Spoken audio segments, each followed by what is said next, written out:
you folks know the meme, right? Do you have some of that scaling? The materials and chemistry, scaling is kind of the opposite.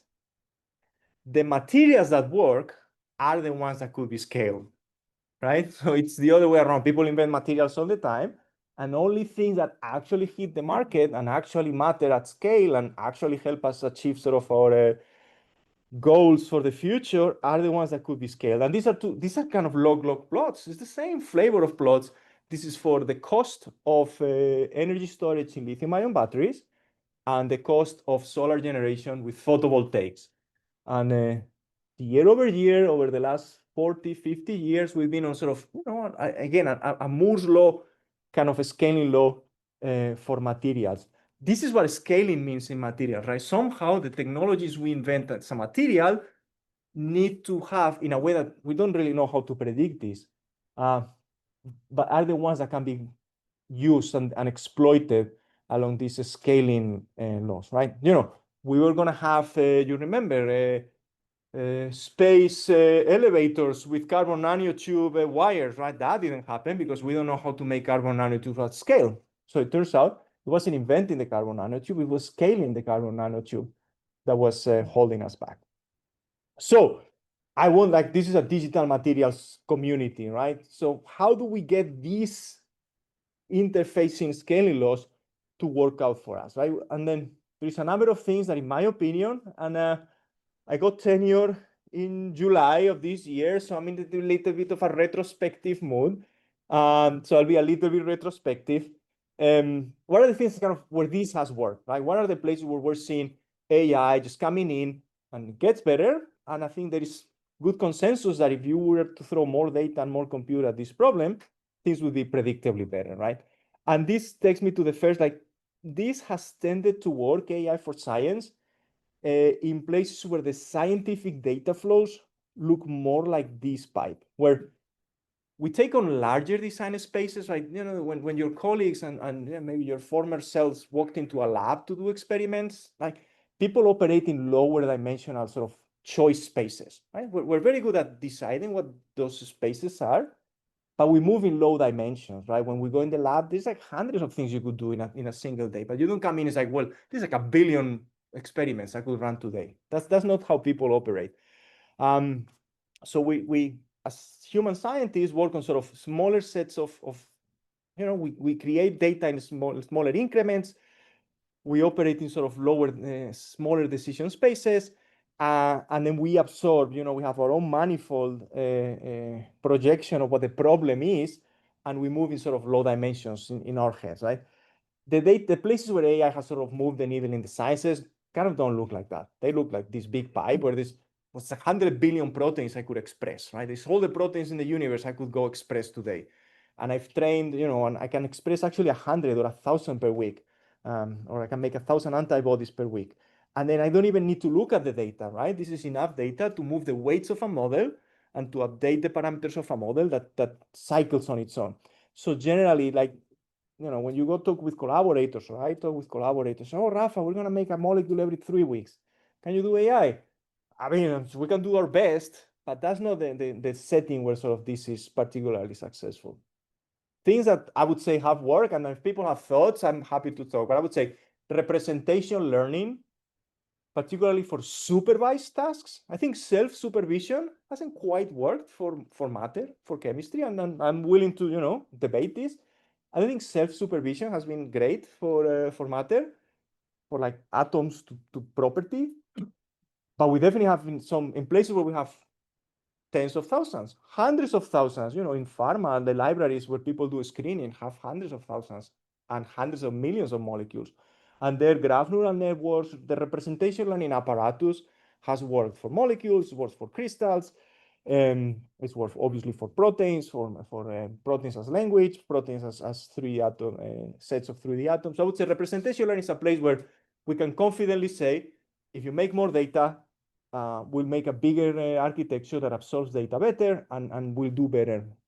And I'll pause here and say, actually, we're getting to a point with representation learning over atoms it's touching what people start calling foundational models and foundational ML potentials. I'll talk a little bit more about the physics-based part of the simulation. Right now, I just wanted to talk about the representation learning part. But you're probably aware that there is data sets out there in the hundreds of millions of labels for atomistically resolved tuples, right? You have a bunch of atoms here and a label for them, and a bunch of atoms and a label for them. And Meta generously is spending tens of millions and maybe hundreds of millions of dollars in compute to make these data sets for everybody. And these are sort of, people are starting to call them, foundational models for matter. This is very fresh. We just did this over the last few months. It's been accepted as a workshop paper at NeurIPS, but I think you folks will appreciate it, even if it's sort of maybe a little bit incomplete. We drew from this idea last year from a Isola group that as models get foundational and sort of we can start calling them that and have sort of this widest coverage over the possible sort of space of inputs that we care about, models should start aligning, and the same reality will be perceived through similar embeddings by models that see sort of different projections of that reality, right? This is what they call sort of the Platonic representation. It's written there, if it looks tiny. Different objectives on different data modalities converge to a shared statistical model of reality in representation space. And this has happened for like machine vision, like vision models and language models are kind of behaving like this. And in a context where we're having something that looks like a foundational models for matter, we set out to do this. So we took the goals, the goalposts keep moving because people keep publishing data. So everybody stop, don't publish anything until we're done. But we took pretty much all the representation learning models that we could find within reason for materials, proteins, and molecules. And then we try to see whether we're getting to a point where these representations and they're learning, whether they're trained on the same data set or trained on different data sets, are aligned. I think this image is like 70 megs, so it will take a minute to, this is, yeah, it worked. So what is this? This is a measure of alignment. In the same way the Isola group proposed to use CK-NNA as a measure of how aligned two representations are. This is a somewhat dense plot with sort of how aligned the representations are that individual models with different architectures trained on either the same or different data sets are aligned with one another. And they're not as aligned as a foundational hypothesis would tell you. So I don't quite think we've hit that, but we can clearly see that, for instance, for small molecules, we see that sort of, there's reasonable amounts of alignment between models that were trained on either on different data sets or have different architectures. The orb models are always a little bit weird. This is too dense to spend a lot of time in each particular row. The language models looking at the language representation of a molecule have very little alignment with the atomistic models looking at a 3D or a 2D representation of a molecule. So that sort of a foundational alignment hasn't quite happened yet.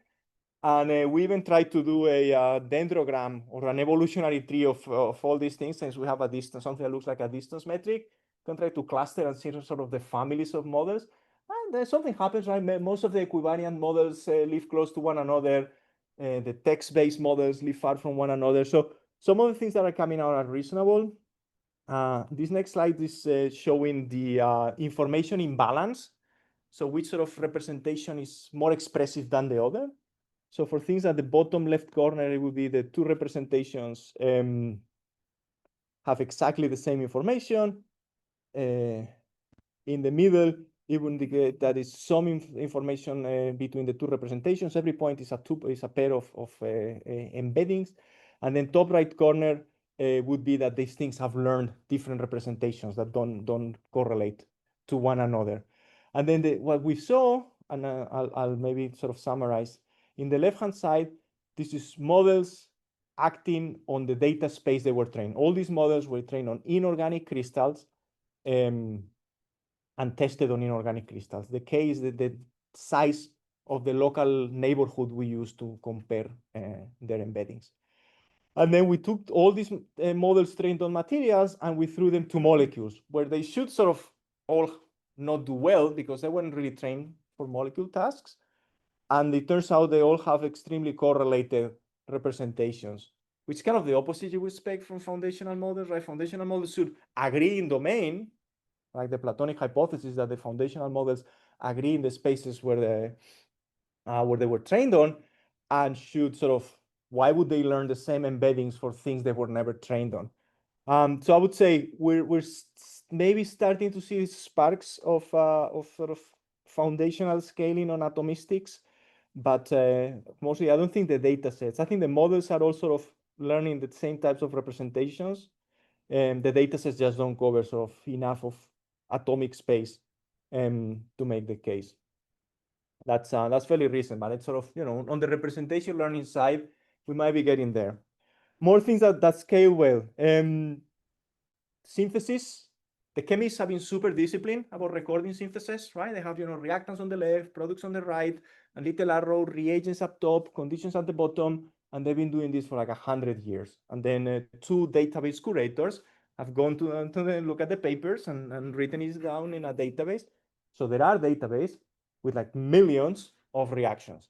And if you train, maybe it's discrete diffusion, or maybe it's transformer models, or maybe some cool thing like Connor Coley's arrow pushing model in Nature a couple of weeks back, you can scale well. If you don't have access to that database, then your data set is a little bit smaller. If you have access to that database, then you can push the models more. But we're seeing sort of the task of learning how to go from how to learn chemical transformations is scaling well. It's behaving. There is companies that do retrosynthesis as a service with AI. This is happening. For materials, it's been messier because the materials don't have a unified way of saying how you make something. You write it in natural language, and that comes with its own baggage. After LLMs, this has become kind of the same thing, right? The LLMs can go read the papers, the LLMs can extract the recipes. If you want to make a tabular data set from materials recipes, you can put them all in a table. If you just want to operate in this space in natural language, is also doable. Oh, wow, I think I'm going to need a charger. I thought this was charging. And then on this data set, you can train a generative model, or you can just use a pre-train or fine-tune LLM and converse about synthesis. And these things, because they relate to natural language, they relate to models that have been trained sort of with access sort of this idea of scaling laws. That's kind of working well. If I have a black backpack with a blue umbrella on top, and there should be a charger in there, somebody can bring it over. Thank you. There might be a charger here, but I don't see it. Thanks very much. More things at scale. Thank you. Agents, agentic workflows, right? Like, what do I mean by agents? Giving LLMs action decision space over something, right? Like, so you take an LLM that was trained following these scaling laws. Maybe you fine tune it, or maybe you use it as is to have some action, some decision space. This first paper should be, I don't know if the author is in the room, if you're here, manifest yourself. But this should be close to people in the audience, right? You can go read the papers, choose some action, some decision space of, some tools to call, maybe software, maybe it's web search, maybe it's RAG over a database of internal documents. These things are working, right? You see this every day. This is, again, this scales well. This is behaving well. This the top paper. This is 2023, right? From Gabe Gomez. And then this one is from Aspuru. It's surprising that we haven't done this for simulations.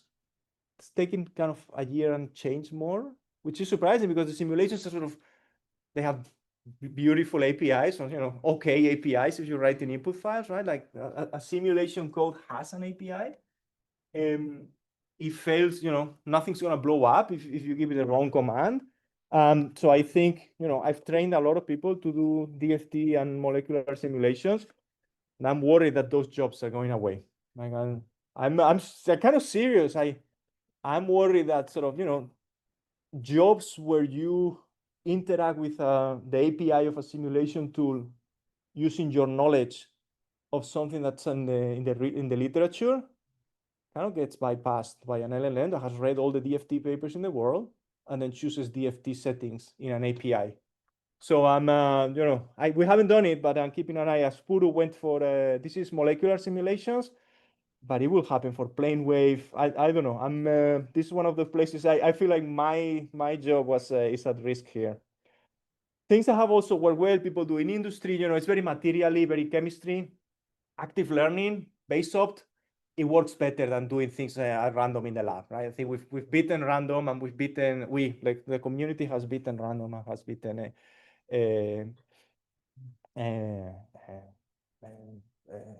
human intuition in active learning spaces. Lamb research, right? They have a Nature paper recently, maybe last year, that maybe a Gaussian process start from scratch was slightly inferior to an engineer that had been doing the thing all his life. Okay, well, but if you put this all the literature prior onto your base opt, you're probably gonna beat a human, right? And this is something I don't have any results, but we're also in the same NURIPS workshop, and in the next couple of days we'll put like LLMs for Bayesian optimization, right? How much of the prior information from the literature helps you do active learning? I would say that's a way to superpower these models so you don't start from scratch. Generative models, for molecules, they kind of work. I'm sad that my contribution is the thing that works maybe the least well. But for proteins, Nobel Prize, the same tools that brought you protein structure prediction with kind of a little bit of a twist become protein design, right? And just as you were diffusing the atoms, you also diffuse the amino acid identities, and you get protein design instead of protein structure prediction, right? I'm being simplistic, but John got a Nature paper 2023. Folks got Nobel Prizes last year, and Xaira has raised $1 billion. If people care about protein design, I think that there's probably jobs out there, because David Baker's company raised $1 billion to do protein design. So I think generative models over matter have scale well, right? You throw more data, they learn better. Unsupervised, or sorry, unconditioned. Conditional generation is getting it's a bit more bumpy, because you do need the labels to condition, right? Protein design works well because you condition on structure, right? Structure and function are so related that having the structure is also giving you sort of the label or the condition, which is not the case for, like the mechanical properties of materials or the electronic properties of materials or things about molecules. But generally, these models sort of have scale well. And then I will spend a little bit more time here. AI for simulations. This is the thing that's been the sort of, I tend to joke when like the community, a fraction of the community is doing AI for materials, but most of the community is doing AI for materials simulations, right? Because it's a glorious space to be working at. Not only your models follow the bitter lesson, you throw more data and more scaling, and the models will get better, but your data also is the same, right? Your data comes from transforming compute into data, right? So in a sense, we're short-circuiting the bitter lesson, where we use compute to make the data, and then we use compute to train the models. And of course, the two things sort of work with each other well. ML potentials, these surrogates for energies and forces. You've heard about this. This is apparently this benchmark is obsolete. I think it may have been superseded by people in the room with MLIP arena. But generally, I won't belabor the point too much about MLIPs. But these sort of models that learn energies that quantum chemistry would have given you, they scale well. Meta has trained them on hundreds of millions of points. If the theory is not okay, well, that's a different problem, right? It turns out that the level of theory they chose is not satisfying enough for the thing we're trying to do. That's a slightly different question. That's not an AI question, though. It's a task question, right? We define the task wrong. And then there is sort of a lot of phase space of accelerated simulations. This is from Frank Noe earlier this year, where they made a machine learning model to sample protein conformations, right? So the AlphaFold task and the protein design task assume that proteins exist in one single 3D state, but obviously proteins, as anything under temperature, they exist as sort of fluctuating geometries. We have simulations to access those geometries. It's just expensive. So Frank here fine-tuned a protein structure prediction model into a protein conformer sampling model.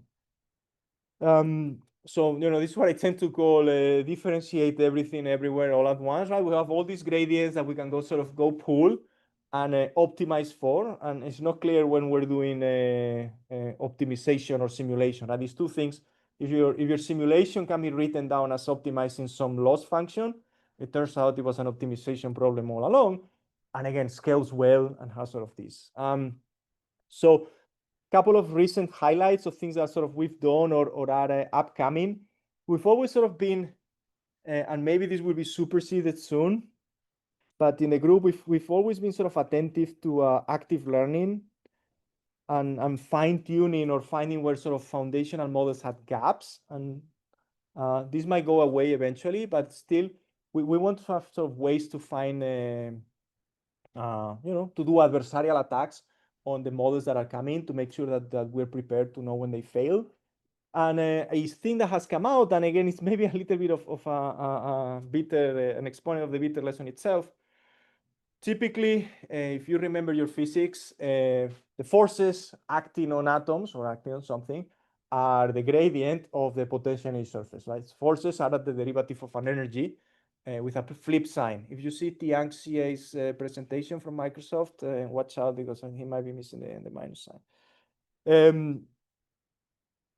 Lately, it's become clear that doing one extra step of differentiation makes your model more bloated and more expensive to use. And folks have been training models that directly predict the forces acting on atoms, right? The Reina force that is not conservative, the Reina force that is not the derivative of an energy, just a force that acts on every atom and points in a direction. And it turns out the models look very good. They achieve lower losses than if you were training a conservative force. They, of course, don't do dynamics as well because it turns out energy conservation I want to believe that energy conservation will be an inductive bias that we will retain for a long time. But it's not certain, right? Like these models are not energy conserving. If your simulation has a mechanism, a thermostat to conserve energy, then the models kind of don't need to conserve energy yourself. So this is something recent where what we've done is do adversarial attacks on the disagreement between the non-energy conserving force that the one head of the model predicts against its own predictions of the energy from another head, right? These models are trained with two heads, one that does energy, one other one that was forces. They're typically not regularized to align these two things because that ends up making you pay the full price of the cost you wanted to avoid. So we just set out, this is from Tiger, this guy's name is Tiger. And it turns out it works well, right? We can totally do adversarial attacks just on the disagreement between the two heads and get sort of a uncertainty quantification for free in these types of models. And with this uncertainty, go sort of follow the disagreement between the energy conserving head, non-energy conserving head, and go find out geometries where the model needs more data, right? Which is just, yeah, of course. So with that, do you, as you point out, if you have sort of heat or something like that, energy is not necessarily conserved. So the force may or may not in reality is a different, the derivative. Are you discovering the systematic error or the statistics error, which is just solved with more data? That's a good question. Typically, people have observed that models tend to, they call it over softening, I think. They tend to first, originally the failure mode at the beginning of ML potentials, when the energy was supposed to go up, but the data didn't quite get up there, they would return to the mean and give you potential energy surface that would look like this. So when you were doing a simulation at train time, you never saw these points because they're rare. But as you're doing the simulation, eventually in infinite time, when it's going to sample all phase space, eventually the simulation goes over the barrier, dumps all this kinetic energy, and all the atoms dissipate all this energy and blows up, right? Suddenly the atoms go all fly away. This is how things used to fail in 2021, 2022. Right now, the models have seen so much data that they kind of fail by assuming that the barriers are lower than they should be. So you're running simulations here. In reality, you would never escape this well because the barrier is very high, but in practice, they're too soft. and you end up jumping over barriers faster than you should. So typically, I would say the error we're fixing right now looks more like barriers that are too soft. A few years ago, the errors this type of thing would have fixed is that what's this? What is like a flat world where there's like monsters beyond that? Like the model just didn't know and would return to the mean, and the mean was zero energy, was your reference energy, and they would just dump all of this energy into heat, and everything would explode. I hope that helps. Couple more. Let me say, I will another. This is maybe in the same spirit as the accelerated simulations, but for motion, right? So typically there is this type of simulation that gets done. This thing I just referred here is molecular dynamics, where we move atoms forward in time, 1 femtosecond at a time, so we can integrate the equations of motion. Meaning that in order to observe a phenomenon that takes a nanosecond, you need to call the forces a million times, right? If something takes a microsecond, you need to call your forces a billion times. I'm doing my powers of 10 correctly.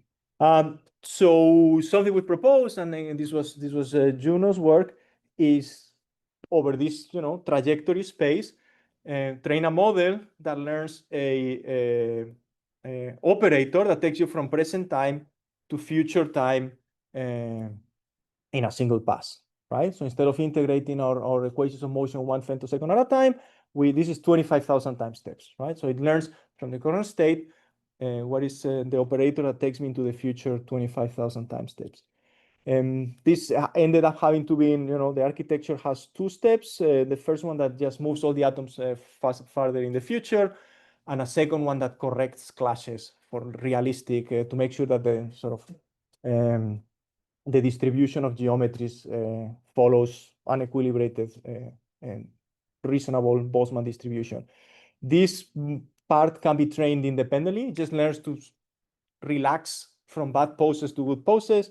This does need time, present and future data to train fast forwarding from present time to future time. These were both flow matching models. We trained them over machine learning potential dynamics data, so data that was made with these types of tools, and then tested whether it generalizes over time, whether it generalizes over temperature, and whether it generalizes over composition, right? So we train on all these materials. Can we bring it to a new material sort together? And generally we found that, it's reasonable. Since it's 25,000 times faster than doing the actual simulations, it's definitely worth it for materials discovery. And I think this was accepted.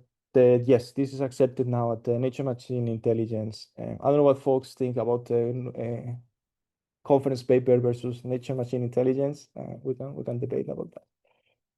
I had more, but I will switch the mood. So okay, so what are the parts that don't scale, right? What's you folks? I'm sure expected that I will have one of these. What are the parts that in my opinion, sort of are not looking like we're just gonna scale our way out of? Deciding what's important. Should I be doing this or that? That seems to be like a value judgment, and I don't think LLMs have value, so that's kind of on us. In the sciences, this hasn't turned out to be a big deal. Scientists are here doing science because they're smart, and typically because they like the independence of pursuing knowledge. So they're sort of bad actuators for LLM creativity, right? Like having all these tools create hypotheses at machine speed for humans to validate. That's kind of the opposite of what people sign up to do science in the first place, right? Like, people sign up for science to be creative and hypothesize and fight it out intellectually. If you having generative models that write 1,000 molecules per second, doesn't really help chemists that still have to make molecules, right? It's like, well, they already had some molecules that they thought they were going to make, and now they need to look at 1,000 machine-generated slop to decide. There is a failure mode, where all this AI it doesn't get embodied until it convinces scientists. And scientists sort of are here for something that's different. So there's two solutions for that. One is to work with people. I have some examples where we make good visualizations, we put in all the possible prior knowledge so that humans feel like these things are empowering them to be better at their jobs, or get robots, right? The alternative is you just hook this thing to a robot, and then you don't need to decide anything, you don't need to convince anybody because the robot will do it for you. The same note about robots, right? Like AI doesn't make stuff. Like, I mean, it's digital. I agree with the premise of digital materials. I haven't been in a lab myself since 2014 when I broke all the glassware and they were like, Rafa, you're not allowed in here anymore. But if we want to have an impact, the things I just said, right? Energy, sustainability, healthcare, well, somebody is going to have to make this. And not just once, but in millions of tons, right? If it's a plastic, right? We make 100 million tons of polyethylene. So if we're going to use something instead of polyethylene, well, there's 100 millions of tons of something that needs to materialize. And again, AI doesn't do that. Like a lab does that, and a plant does that, but the interface between these two things is not that doesn't sort of just happen. And then I think this is universal, right? We just had a conversation about, how do the models tell you, hey, watch out, I have no idea what I'm doing. And I just had a sort of humbling GPT experience where we were trying to decide how much space we need to do a RAG database over all the literature. I think there's like 100 million papers, and 100 million papers was going to be like 100 terabytes, if I'm remembering correctly. So in my head, it's going to be like $10,000 per month. Okay. Somebody asked ChatGPT, and ChatGPT mixed up terabytes and petabytes. So suddenly this thing was going to be $10 million per month, which is a very different footprint, right? So ChatGPT didn't realize it had mixed up that there is, 1,000 terabytes to a petabyte. And this goes throughout. This is, again, AI doesn't fix that. It's kind of pushing up the barrier of how we detect failure, right? Like this type of thing versus this type of thing. Like this one was very easy to catch because the simulation just stopped, right? You get an overflow on the atom positions, and it's like, it went really wrong. The one where you go over a soft barrier and you keep sampling phase space and you keep paying for simulation time, and you get like something that is not the thing because this is not the real Boltzmann distribution because you were never getting away from here. This is a silent failure. This is where it works, actually. And so I think that the better AI does science, the harder it is to detect when these things are happening.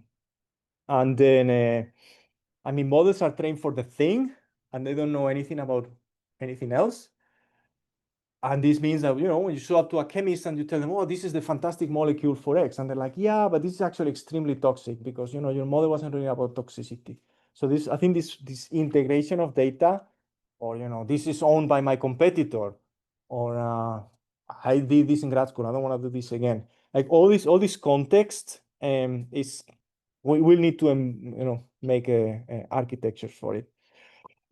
So there is sort of a grind of closing the loop.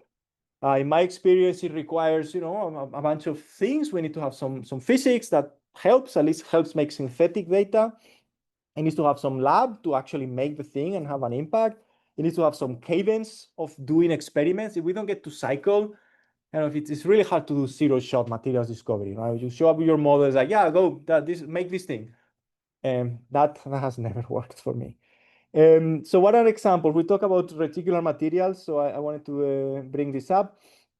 And this gets now very specific about materials, right? And I think this impedance matching is kind of our responsibility as a community, right? If we're going to go make a material that achieves some success, somebody needs to own the handoff between the scaling part of training over all the materials I could get on to, okay, we're going to go make stuff.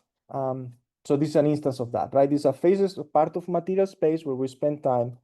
These are materials that have nanopores. A bunch of you maybe work with Professor Yagi, who was obviously a board leader in this. So I'm sort of a little bit ashamed of explaining what porous materials are to this audience. But this is a material class that is made of inorganic elements, silicon oxide, sometimes aluminum, and have pores in them. And the size of the pore and the geometry of the pore relates to the types of things you get to do with these materials. There is a bunch of inorganic material synthesis degrees of freedom on how you do this. Literally, like What precursors? For how long? These are made in a pressure cooker. You just put the ingredients in a pressure cooker and you close it up for a week or two. Whether you shake it, that makes a huge difference. If you let this thing alone or you just flip it over every day, that actually makes a different material. So there's all those degrees of freedom. And there's like a physics-based degree of freedom, which is templating molecules that you can calculate how strongly they bind to the pore they're going to induce. And if a molecule has a very particular shape, it may induce the formation of a particular pore. And this is something one can calculate with physics. So this has been an example of a place where we've done sort of the scaling part of the simulations. We did all the possible molecules that people have put in the literature and all the possible materials that people have already made in the world, which is total 500,000, 250 times 2,000. And then we just calculate all these things, how they interact pairwise, right? So this is like, it's a simulation, we coded it by hand. I suspect an agent would be able to do this in the next few years. But back in the day, we have our database, we collect this.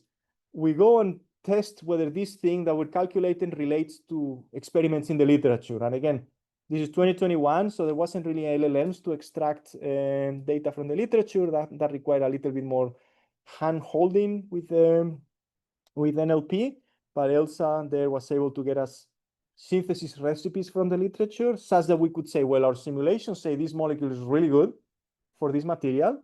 And it turns out the literature recapitulates that because the molecule that we ranked first is in a paper, and the molecule that we ranked last, no one has ever used for this. So with this confidence, like I said, we made an interface. I think the web is still alive. And there's like 7 or 8 universities that use it a lot, some in Europe, some in China, some in the US, that people come in and try to browse the data or succeed at browsing the data and finding out this molecule binds here and it's very selective, but it's, this is hard to make. This is expensive. This is better. It binds well, but Chevron has the patent. These are new and interesting. Let's go make them. And then somebody decides that, they're going to bet their time on making this thing because it satisfies all the constraints they had in their head. And they go make a nice material that is a good catalyst and yada, yada. We've done AI. This is led by Elsa. And by Elton, I think he just put out a discrete diffusion paper for materials synthesis recipes. We can also do AI for the generative part of the inorganic synthesis recipes. And we've hit a bunch of materials. I want to make sure that I leave time for questions. So we've done this for polymer electrolytes, yada, yada. I want to take us back up to a slightly higher level. I feel like you folks have gotten the timing perfect.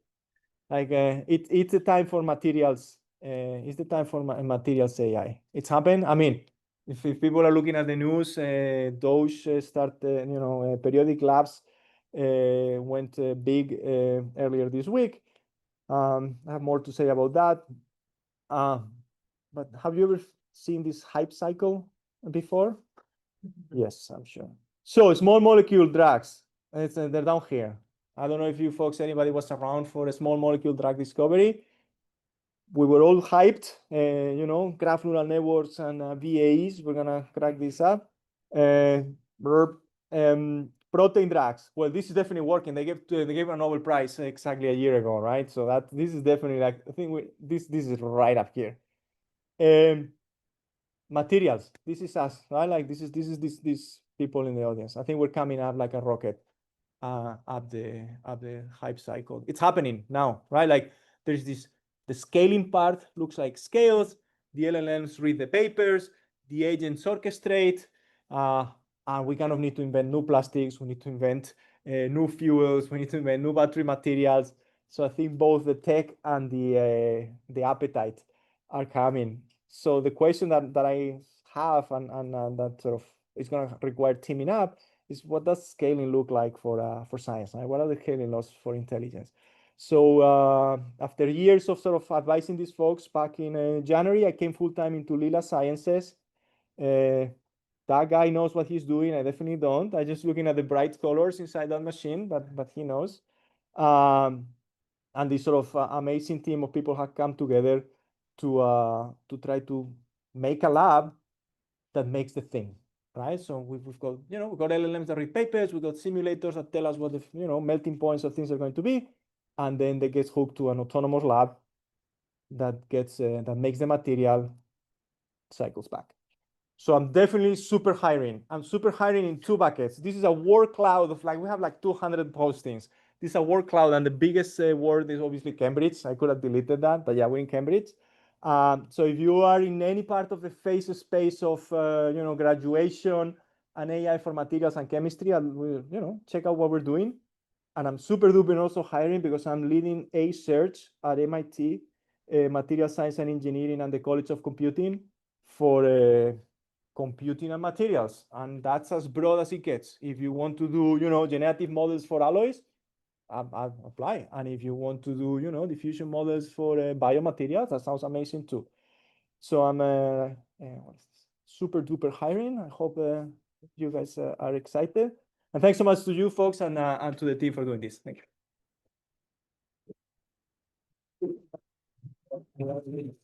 After the talk, and now we have time for questions.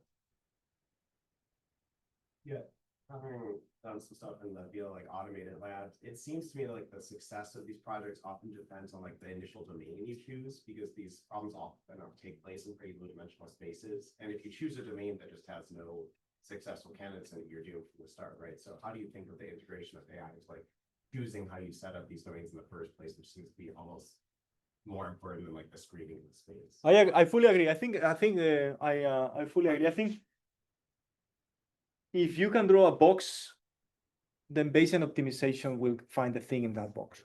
The problem is drawing the box. I mean, in a world where LLMs have read all the papers in the world, it seems they can probably shape up what those search spaces are going to look like, right? So that's the handoff. I was one of the handoffs I was talking about, right? Typically, this requires sitting down with an expert and saying, what are you guys going to do? You think this? How high should the temperature run? And a lot of that now I think lives inside LLMs. So I would say half of that is LLMs, just knowing what is out there, right? A big database, you get all the papers for this material class, you do RAG over all of them, and if no one has ever hit this at less than 600C, your lab's gonna have to go to 600C, right? And the other half is how expressive the lab is, right? And I think we've seen custom-made high throughput one-off instruments. They take 2 or 3 years to work, right? And they do one thing, they crunch it, and then they get shut down after that paper is written, and they kind of don't get touched again. And that gets sort of, gets Nature papers, it moves big pushes, but it's not as sustainable. I think that the future goes through a network of instruments and orchestration in the same, I don't think it necessarily goes through humanoid robots in a regular lab, which could be an extreme of this, right? You extrapolate this, you could say, we don't need to change the lab. We just need to have humanoid robots that can do all the unit operations we do. I think it looks, some unit operations can be compressed and put into a box. Dispensing liquids doesn't really need a human, right? It needs pumps and pipes, and that's fine. So that, I don't know. Unfortunately, not my job. It's this other guy's job. It's the other bald guy, white guy with a beard. It's his job. But yeah, I think that's an open-ended question. Like, I don't know what the answer is. It's some network, programmable network, that is, I think, more engineered than a regular lab with humanoid robots, but it's not one of built out of instruments that only do one thing, because we're kind of, as a community, seeing how far that was going to get us. Thanks. Yep. Good question.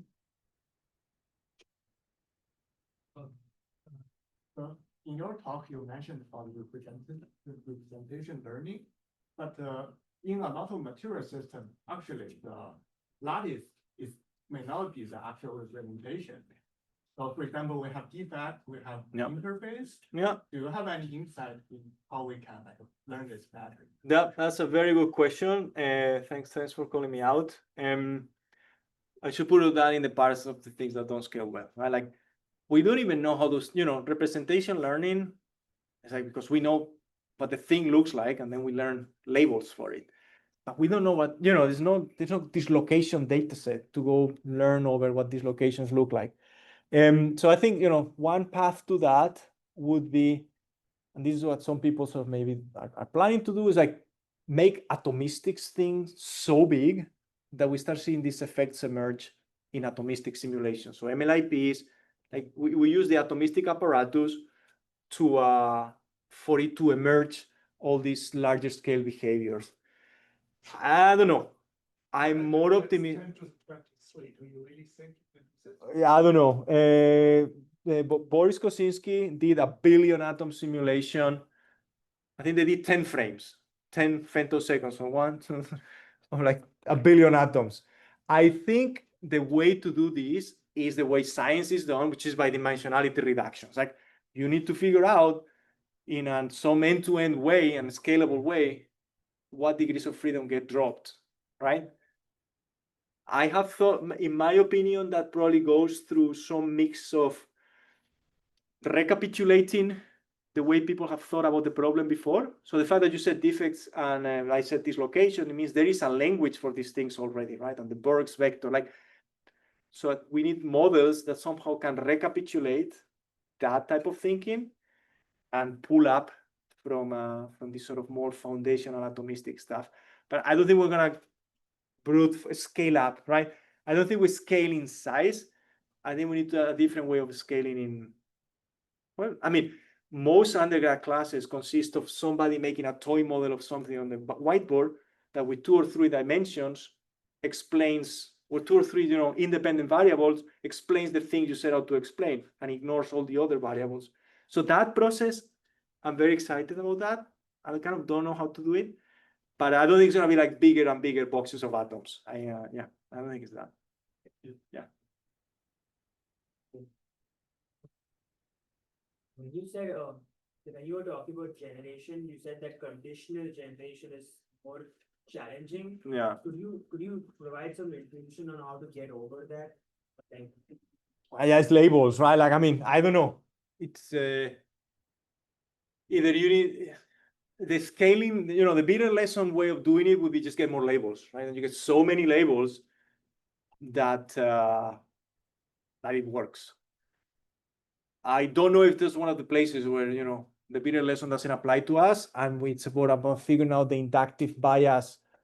If it's like a mechanical property that depends on the symmetry of the unit cell, maybe, we would need to constrain the generation through only the right symmetries. Like piezoelectricity happens with when you have a non-centrosymmetric unit cell, right? So maybe the way to get there is to first pull the concept and then constrain whatever you're doing through the concept that governs it, right? It goes back to maybe this is the mirror image of what I just said here. It's not more about emerging behaviors that sort of we try to capture, but the other way. So using that as the constraint. So I think there's like a multi-scale constraint that maybe is the way to think about this, other than asking the people at Meta to make another 100 million labels for us, right? That's or the robot people, right? Or go make 100,000 MOV, and then we condition and measure the BET, right? Measure the absorption for 100,000 materials, and then go to absorptions. This is in my bucket of I'm not sure how that scales well.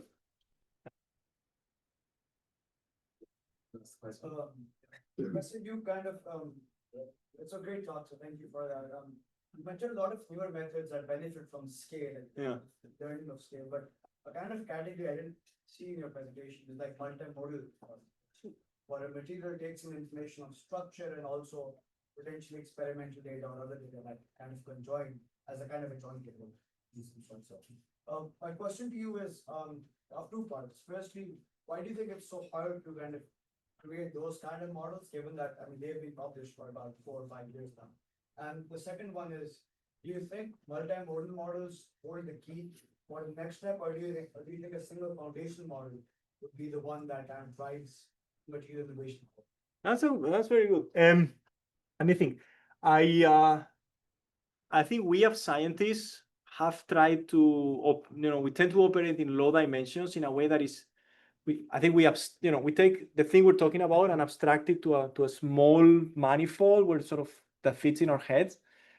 Not so much that integrate, right? We're not sort of integrating two modalities at face value.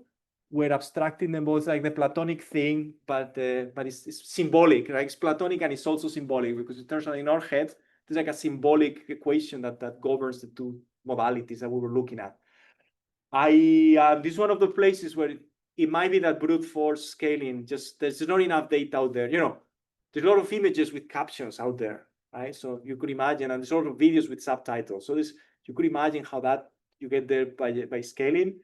I think structures and labels, I mean, that's gonna be brutal, right? Because the structure, you know, Meta made 100 million molecule data with forces and energies, of which maybe like 100 exist and have been measured in different labs. So like the synthetic data modality, like steamrolls over the other modalities, and you end up sort of in this sort of unbalanced problem, and no alignment, no clip alignment is gonna get you out of that, because the one category is like humongous and the other thing is noisy. So I don't know. My suspicion right now is it looks more like replicating the manifold learning that we do in our heads than joint vision and text models. But yeah, I don't know how bitter pilled I am compared with, you know, the rest of the room. But some of these is, I just don't know where we're gonna get all the data. For ML potentials, we're gonna get ML potentials. That's a solved problem. I mean, it's not solved, but you just do more. It's like it's a scaling law, right? You do more, it's gonna get better. I don't know how we get multimodal models like that. Hey, I think our time's up.